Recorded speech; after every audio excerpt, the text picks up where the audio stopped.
Hey, what's up YouTube? It is Toy Adventures here again with another figure review, and today we're taking a look at two brand new Hammond Collection figures. Unfortunately, no, it's not the Spino yet, but it is still pretty damn cool. We're still getting an awesome Isla Sorna resident with the Jurassic World Hammond Collection Tiger Striped Velociraptor and the Hammond Collection Stygimoloch. So, these are two species. Well, at least these are two dinosaurs that we've been waiting. The Velociraptor we've gotten quite a few of, but not in this particular color scheme. Whereas the Stygimoloch is a brand new species to the Hammond Collection line, and a very welcomed one. It is kind of a new species to this franchise in general, but still a well-beloved dinosaur. So, these are the first we have of our new True FX line. Basically, this means that they have used the maquette movie models that they use in the production of the movie to base the sculpts on, or however they do it. At least with the Stygimoloch, I know that's what they did. The Velociraptor is debatable. We'll get into that once we open him, because I already have an open version of him, and I don't know what they did with him. But we'll get into that in a minute. For now, let's take a look at these new boxes, because this is what we can expect also from the Spinosaur box, just on a larger scale. You have the nice little True FX logo right there. And then, interestingly, you have what look to be either AI or artist-drawn versions of already done, promotional images. So they kind of recreated them, especially with this Velociraptor here for the box. I don't know if this is the digital render, by an actual artist, or if this is just, I hope not AI. It doesn't look very AI, but it kind of gives that feeling, but we'll just have to see. The Stygimoloch one looks a lot better. In fact, it looks like genuine promotional art for Fallen Kingdom.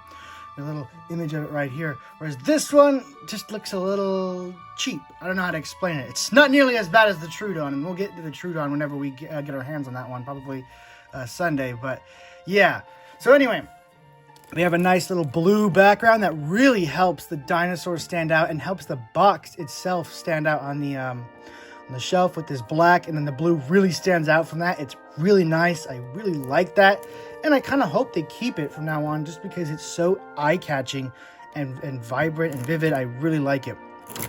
So it is, again, a new style of box. It seems like I kind of put them in ages. So like you'll notice that the T-Rexes, when the T-Rex came out, those boxes were blank, and then they just said Hammond Collection on it. And then when the Giga came out, they started doing the image of the toy, the actual toy on the box. And now with the Spinosaurus, they're doing these drawn or rendered 3D images of the dinosaur on the box. So it seems like with each new Super Predator, they're trying a different box art. So I wonder what they're going to do for the Hammond Collection Indominus. So we'll just have to see when that comes out, right? Anyway, taking a look at the back of the box here, we do actually have bios, which is really nice. We're going to go ahead and take a look at the Velociraptor bio first. With distinct and dramatic coloring, the Velociraptors on Isla Sorna are leaping into action. Despite these unique attack abilities, Dr. Sarah Harding and Ian Malcolm and his daughter are able to make a daring escape.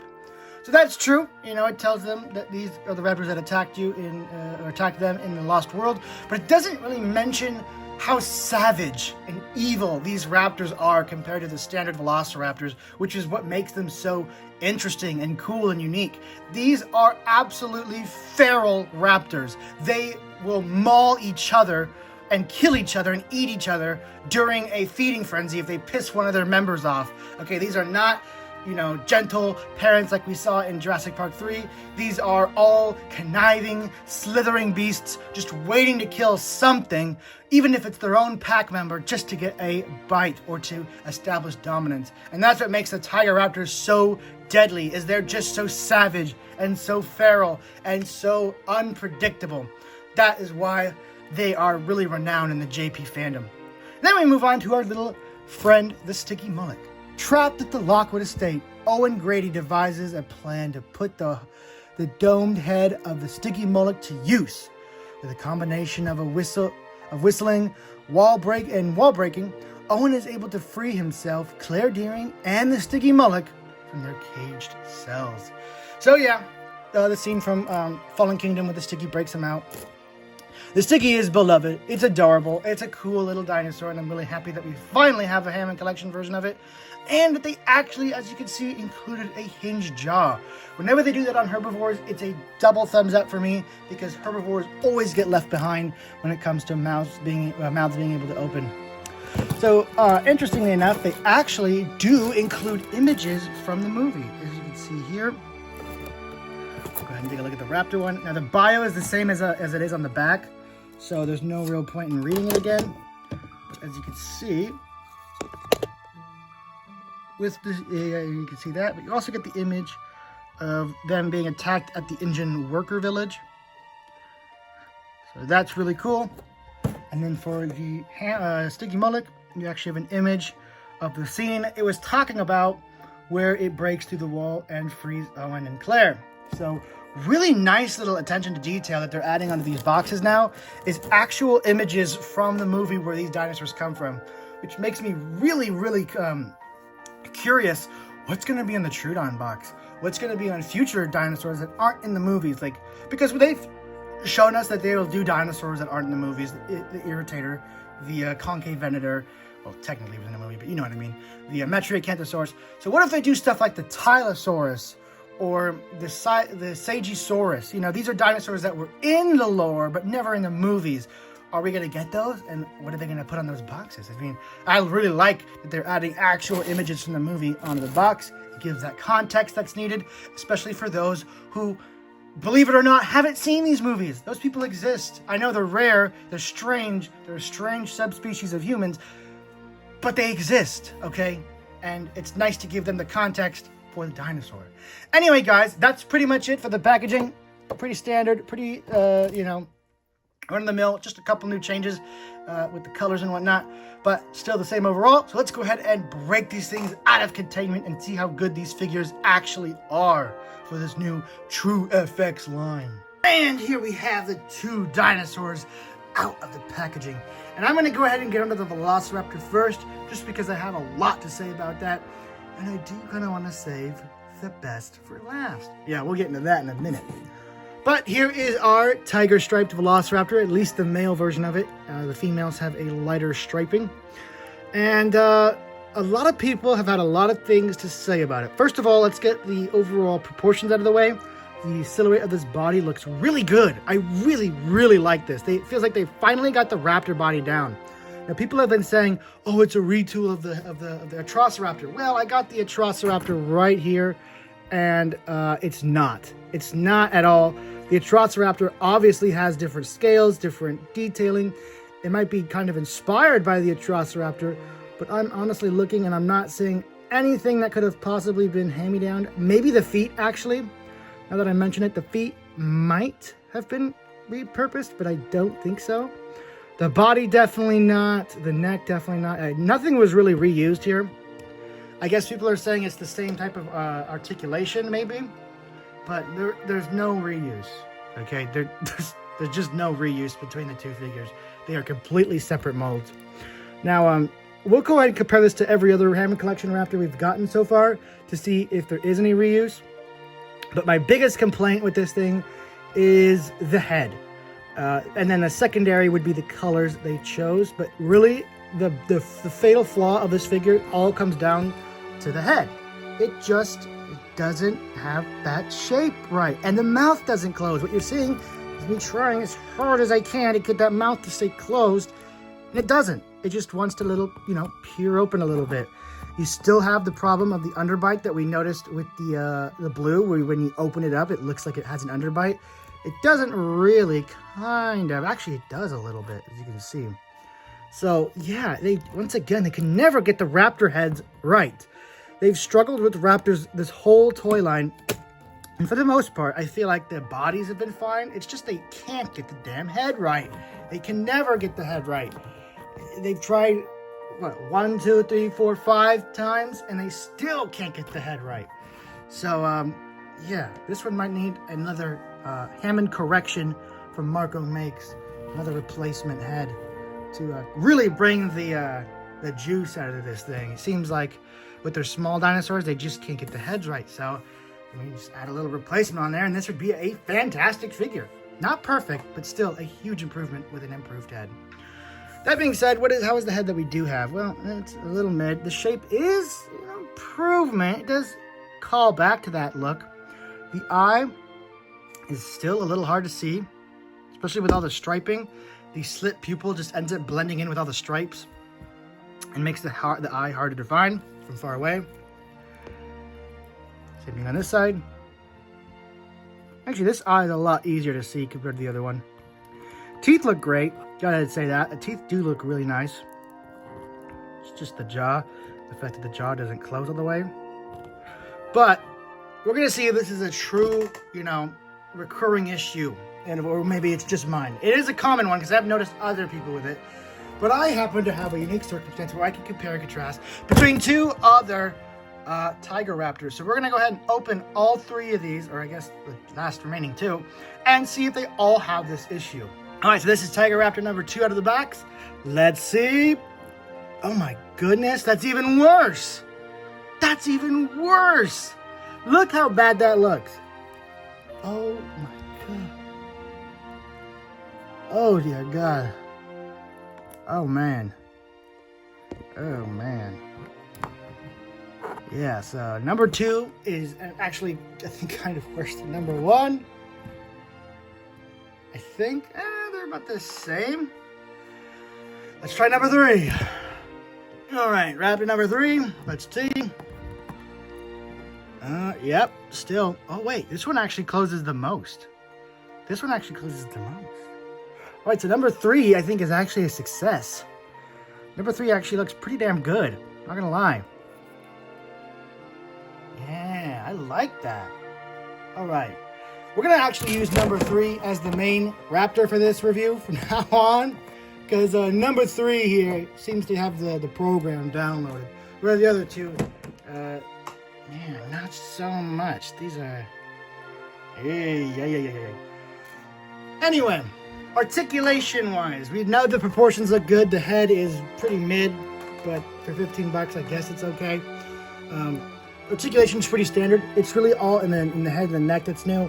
The neck articulation is kind of like the Pyroraptor and the Velociraptor, where it's just these 2 ball joints.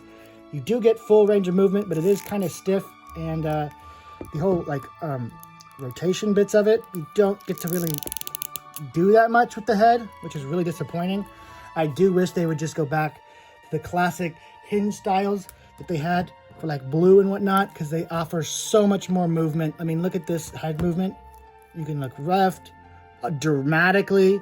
You can look right dramatically. You can look up dramatically. You can look down dramatically.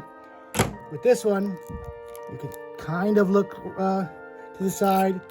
You can kind of look to the side. You can kind of look down. You can look okay, pretty okay. You can look up pretty okay. So yeah, I really don't like this new neck articulation. Mattel, if you're listening, please just go back to the hinges for these smaller dinos. It offers so much more movement than these ones do. I really don't understand the appeal behind this type of articulation. It doesn't look more real, it doesn't look more natural. It just hinders what the figure can do compared to what has come before. It's just a downgrade. In every sense of the word, it's just a downgrade. I haven't noticed any improvement in the articulation. Please, just go back to the hinge style necks. They offer so much more movement. And as for the body, it's all the same. We've had, hinge and rotation up here at the shoulder, hinge and rotation here at the elbow, rotation here at the thigh, hinge and rotation at the knee, at the ankle, full 360-degree motion down there. So the tail is a bendy wire. Really nicely sculpted. I love all the little scales. I love when they do the individual scaling on these. Really brings these things to life and makes them look truly reptilian, even though they're supposed to be, bird-like, but you know what I mean. So yeah, pretty standard affair for a Hammond Collection Raptor. All the real improvements came into the head, but also the body looks kind of unique. So what we're going to do is compare our beautiful Raptor here to what has come before. And I just happen to have every Hammond Collection Raptor there has been released. So we're going to go ahead and start with square one, the original Jurassic Park Velociraptor, that we got at the beginning of the Hammond Collection line. Easily the worst of the Raptors, yet somehow it's charging the most on eBay.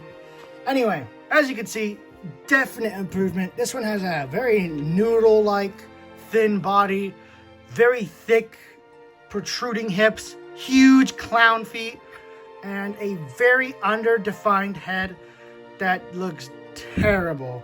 And the mouth and the teeth are all one big denture looking gummy block. It's just bad, but it was all we had back then. Then we moved up to the JP3 Raptor. The sculpt on the head is improving. It looks more defined, more like a Jurassic Park 3 Velociraptor. The hips are still giant and protruding. The body is still the same mold. The feet are still huge. Improvements have been slow, but they have been happening. And we get to the JP3 female.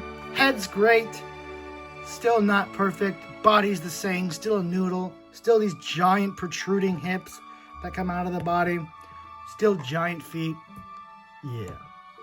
Then we get to blue, which is our first major improvement. The body has been updated. The feet are now small again. Or at least their feet are now small, period. The body has some weight and some fat on it. The head looks a little stubby and underdefined like the first Raptor. And the jaw is still one big gummy block denture. And yeah, kind of squat and stout. Not really what it's supposed to look like. But there is still an improvement there. Then we get on to Delta. More improvements. The head has been improved. The teeth have finally been updated. And now our individual little teeth. I also forgot to mention that once blue came around, the glass eye trend started for the little dinosaurs. Before that, as you can see, it was all painted eyes, which I kind of prefer for the little guys because it's hard to do a glass eye on a small dinosaur. But that's neither here nor there. The sculpt looks great. The hands got different. The overall body, I think, is still the same as blue, but you can still tell that they have improved it greatly. Then you get to the Tiger Raptor. The body looks fantastic. The head, while not really that great, still is unmistakably out of the Raptors, the Lost World Raptor. And the colors are really nice and vibrant, eye-catching. The head looks great. The body looks kind of good. The biggest problem with the coloring is the arms and the feet, or the legs. They are a completely different shade of orange to the rest of the body and just totally stand out. It is really strange why they did that. It doesn't look convincing at all. And yeah, it's just perplexing, why they would pick such a different, radically different color for the legs. It's almost like this figure is begging for a replacement head and a new paint job. But we'll see what happens, because 3 different Raptor heads from Marco is going to be an expensive order. So anyway, that has been my thoughts on the Hammond Collection Tiger Striped Velociraptor. It is yet another improvement from Mattel. Still not perfect, still not really great even, but another improvement, another stepping stone walked over. Unfortunately, this is the final of the Tiger Raptors we're going to get, at least the males, because, we could say the True FX was our excuse to get new versions of dinosaurs we already have, but we never got this dinosaur before. The True FX is its first version, and it seems like it's going to be its only version. So this is what we have. I would say if you really want to just invest in this figure, just get the replacement heads. And if you're good enough, maybe try and color match the legs. Just do a little bit of improvements, and I think this would be a perfectly fine, even with the replacement head, a great Velociraptor figure. Just brought down by its articulation and its, again, middling sculpt, but it's not a lost cause. Anyway, that has been it. We're going to go ahead and give this thing a rating of, we're going to go with 8 out of 10. 8 out of 10 seems fair. It's great, but it has some critical flaws. Actually, we're gonna put this under review one more time. I feel like, to be honest, 8 out of 10 is a little too generous for what this thing is. We're gonna go down to a 7 or 6.5 out of 10. I know it's low, but this thing has critical flaws. QC issues in the jaw. I won't go over it again. You guys just read the review, but you know, it needs work. And that brings us onto the Stygimoloch. This one truly looks like it was copied off of the renders from the movie. Its proportions are fantastic, except the tail. I have to admit, once you get to the tail, it really starts to look bad. It kind of shrinks off, and then they just did not do the tail right. It looks a little too stubby. It just doesn't fade right. The body proportions doesn't slim down enough to really make this look natural. It almost just looks like a giant turd coming out of this thing's butt. So yeah, the tail end of it is pretty weak, but man, everything from this point onward is just fantastic looking. The thickness of the body, the thickness of the neck, the wideness of it all. It just looks like a real living creature. The sculpting on there is fantastic. You have all the little bumps and osteoderms on the skin. The paint looks really nice with this kind of orangish red fading into the tan on the bottom. Looks great with this black and even dark blue mixed in color striping for the body. And you move on to the head up here with this bony color with all of this brown dry brushing, which is nice. We don't really get dry brushing too often in this line, so whenever we do, it's extra special. And yeah, it just looks super nice, very defined. The sculpting in there is fantastic. All these little details you got in there, it just looks great. They really did a great job on this, and it definitely screams, I'm a movie maquette. That's why it looks so damn good, because well, Mattel sculptors haven't always been this good. So yeah, this one's definitely a noticeable improvement just from the front. The back, just, again. Ugh. Anyway, let's go ahead and compare this to the Stygimolochs, or at least this Stygimoloch main mold we've gotten before this. And here we have our other Stygimoloch. This one, I believe, is the I can't remember what they're called, but the ones that have action gimmicks in them. It's an old figure, but as you can see, it still looks pretty good. They never really did this Stygimoloch dirty in this toy line. It always looked pretty good, even in its mainline form. But of course, the Hammond Collection is just a massive improvement over it. Look at the difference in the body. You have that nice thickness in the neck. It's just such a huge improvement. On to the head, you can see the crest is much more defined here on the Hammond Collection, and obviously painted in. But yeah, just overall, a really nice upgrade for the Stygimoloch. It's been kind of a while and we haven't seen this guy in the toy line.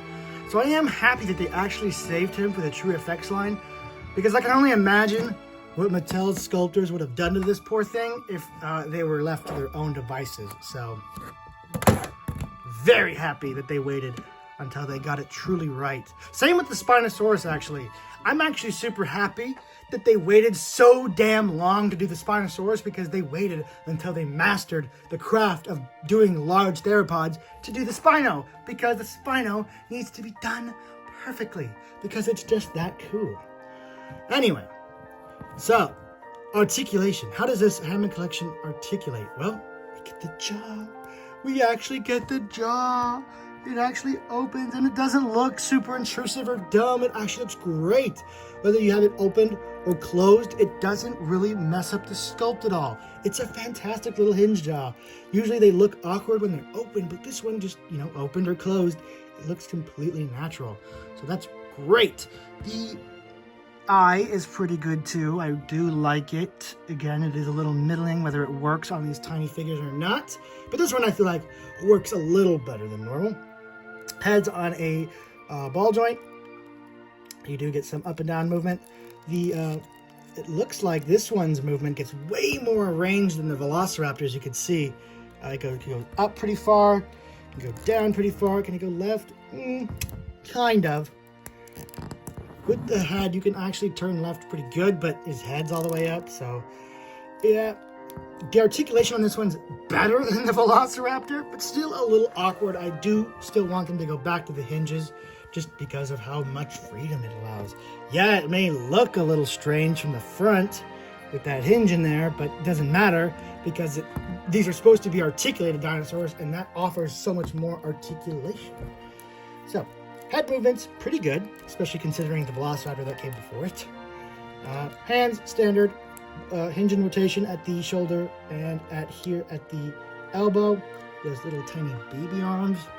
Hinge, just rotation here at the thigh. Hinge rotation at the knee. Hinge rotation at the ankle. So nothing really new. I do kind of wish they'd bring back the ab body, the ab crunch that they had with the Tyrannosaurus Rex.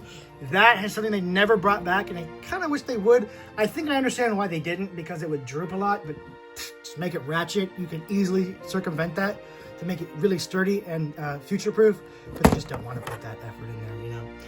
But, you know, people say it disrupts the sculpt. Okay, maybe a little bit, but you also pay for those Namu figures and those Idel figures that have sculpt, that have articulation, obliterating the sculpt, and you still love those. So I don't think it's a sculpt issue.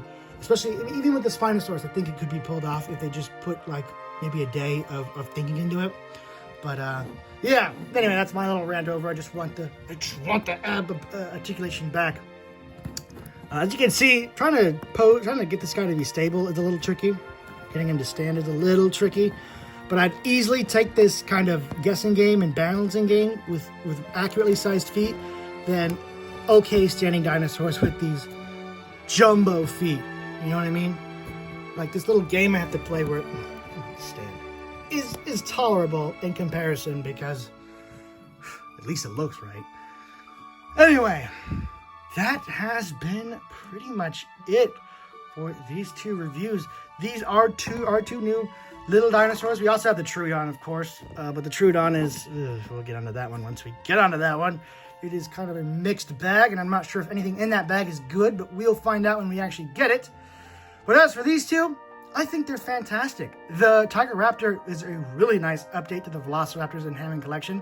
I do think it is the current best Hammond Collection Raptor mold. That is not a very high bar to beat, but it has beat it.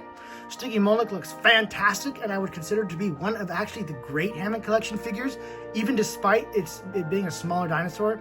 It's not just one of the best smaller dinosaurs, it's just a great dinosaur in general. I think it could stand right in the pantheon with the Carnotaurus and the Giganotosaurus and the Therizinosaurus, with those great Hammond Collection dinos. So yeah, I think the real star here is the Stygimoloch, just because obviously it's a new species and it looks like it was done better than the Velociraptor, especially in the head department. And that's really where a lot of this counts for a lot of people, is those heads. That face card is key. It needs to look good.